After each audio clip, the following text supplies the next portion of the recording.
He is so very arrogant, she said as the conversation continued on stage. How dare he? She asked. Rupert went on to speak about his parents, how hard they had worked, studied, and served to get ahead in life. They wouldn't have hung around at taboo nightclubs, he said. I look at your generation and I don't see leadership, Rupert said. Most of the audience was laughing and enjoying Mr. Rupert's comments as he continued to insult black people. Maybe they were intimidated by his wealth and influence, as he showed no regard for black people and their past oppression under apartheid system. You know, it's another misnomer. You saw that I attacked apartheid at university, right? You saw the Cape Times article, I sent it to you. I got threatened by General Magnus Malan, that's common cause, people know that, with the Eat Squads. They shut our import permits for 10 months, the whole of Remgro's. So where does the story come from? We never did business with the government. In fact, if my father had immigrated, the shareholders would have done a lot better. Have a look at Remgro's market cap versus Richemond's market cap.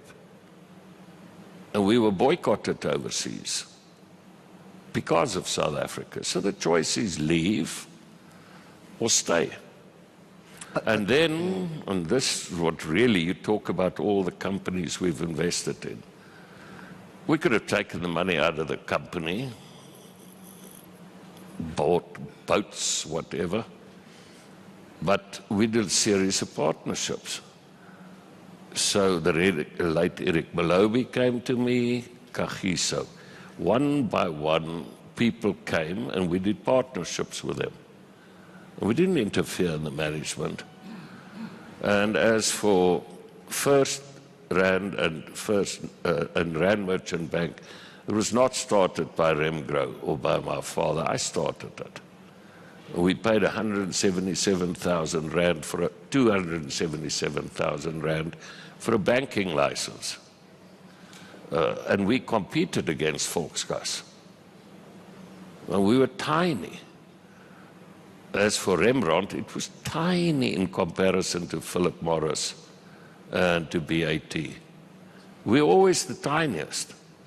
So if you look at the facts, and it's a public company, as Anton said, it was on the stock exchange, and the pension funds, the government employees' pension fund, they have transparency. So, you get opinions and you get facts. And I'd like to see how this narrative started developing. So somebody says to you, white monopoly capital. What does that do to you? Or Stellenbosch Mafia? Well, I ask you, what does it mean? Yes, I'm white. What does it do to you? I'm a white person, according to your, yes. to your terminology. You know, this stuff is also so passé. Yeah.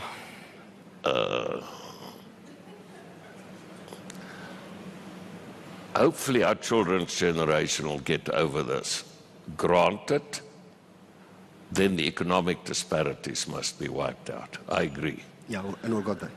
We'll get there in time. Let's go a white, yes. Monopoly, show me a monopoly we've ever had. Just one, please. If somebody could show me one monopoly. I've tried my best, but I've failed. Look at the monopolies in the country.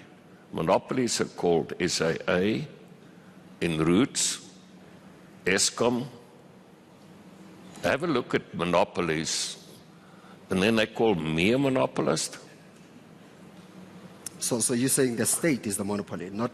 I'm saying, you're saying that please monopoly define monopoly. Hands. Define monopoly. In terms of capital, yes, I believe in the free market system. Until somebody can show me a socialist or a communist system that survived, if everybody had to be as good as Madiba or Mother Teresa, yes, then socialism could have worked. But people are not that giving.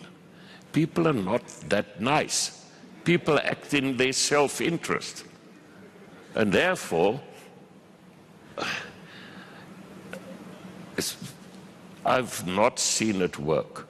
So yes, I'm white, and yes, I believe in the free enterprise system. As for the monopolist, I don't know where they get that. And the Stellenbosch Mafia? You know, I never got that invite. I don't live in Stellenbosch.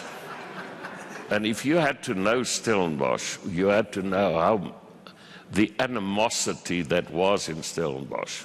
Was. Well, I guess was because a lot of the people aren't around anymore. So Wait, did he just throw a shade on, what are they called? no, I didn't throw Steinhoff. it. They not at all. What do you think Not about at all. Steinhoff for a second? We'll proceed. Steinhoff. No, because- I'm not interested in discussing other people's problems. But what? Okay. No, it's all I'm saying is people who do know Stellenbosch know that, I mean, people acted in their own self-interest there as well.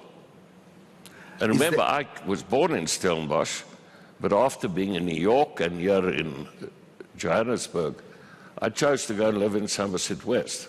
Why was that? There's a reason. Please share. I'm still Chancellor of the University, so I'd better keep quiet. Okay. So that's the University of Stellenbosch. We talk about the Yes. concept. So a picture goes like you, almost under your leadership, dark rooms, boys get together, mainly boys, and plot on how to keep the darkies out of action and how to control this country under either your stewardship or leadership somehow.